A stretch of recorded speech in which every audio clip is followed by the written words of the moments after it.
abused by the marijuana laws, been arrested 22 times, shot by the cops, put in prison, put in jail, called every name you can, but I thank them for every one of it. All my experiences of life. Even though a lot of them have been horrific. And the AIDS epidemic, it was very sad for me because I lost all my friends. 35,000 people died of AIDS in San Francisco. And if you believe in 6 degrees separation, I knew every one of them. And every one of them died. It hurt me. It hurt me so bad. But it made me know I had to do something in the memory of these people that's stricken by this terrible disease to make their lives, their death, meaningful. And this is what I did. Prop 215 was the beginning. The end is not written. You know, the beginning, every story has a beginning, a middle, and an end. The end is yet to be written. And we are going to write it. We're going to determine the future. And yes, the cannabis clubs, they're great right now. All things change. And everything is temporary. And these clubs, they are hope for people. They say, all around the world, they say, yeah, you can buy marijuana in California. They have a club. It gives people hope. And Prop 215 was hope. And I got that from my friend, Harvey Milk. And I don't know if you know who he was. The movie's going to be out in London, and I'm in the movie. I'm starting my new career as a movie star. I'm still hot in the movie. But no, my character's in the movie, but I'm also in the movie in an epilogue. The epilogue is they find the people that were in the movie, and they talk to us.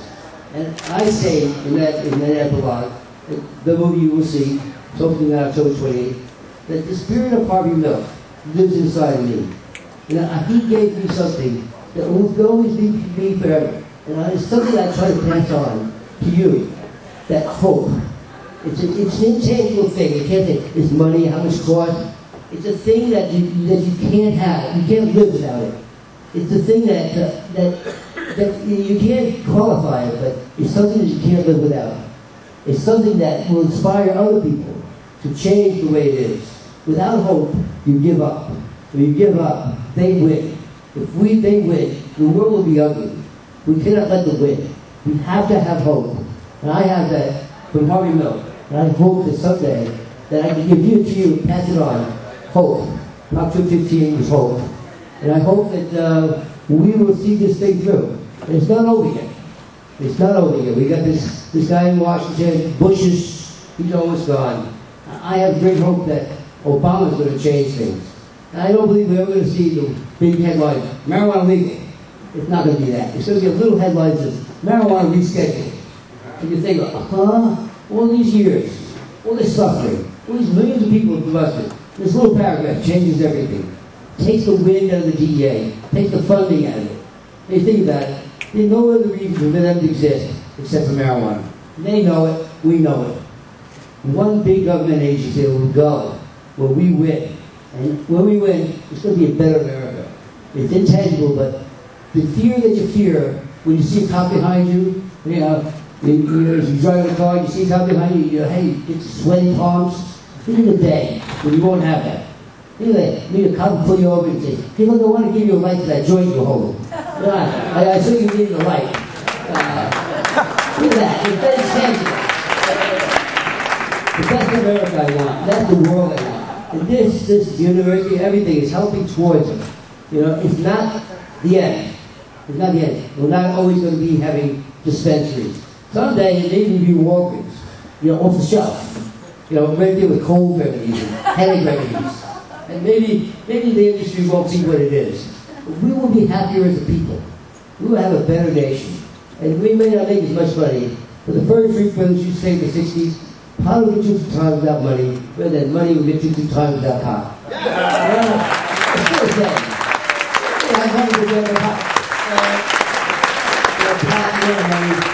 And we still have ourselves. You know, without money, we will live. We will still go on.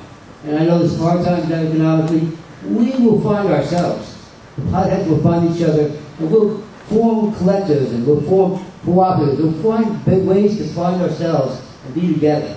All right, we don't have any money. We got each other. We got pot. Hey, thank you very much.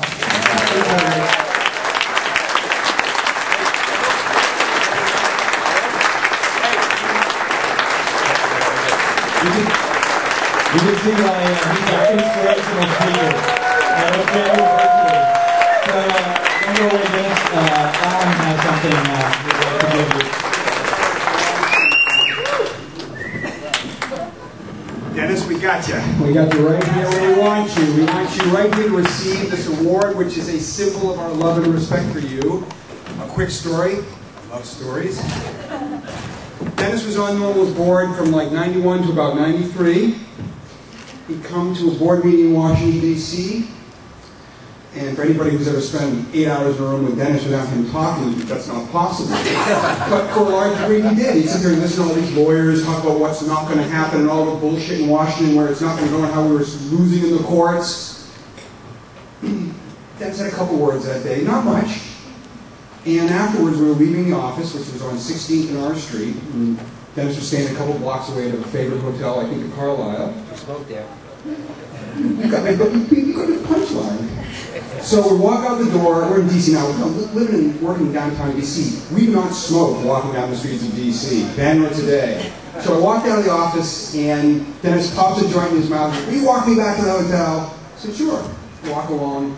We were talking about what had just gone on, and he said, you guys are never going to legalize marijuana. I'm going back next year. We're going to do it in San Francisco. And Prop P, Prop 215, again, the bona fides are clear. Our love is directed towards Dennis today. The 2008 Peter McWilliams Award for Outstanding Achievement in Advancing the Cause of Medical Marijuana and, of course, Human Freedom and Dignity. Dennis Peron.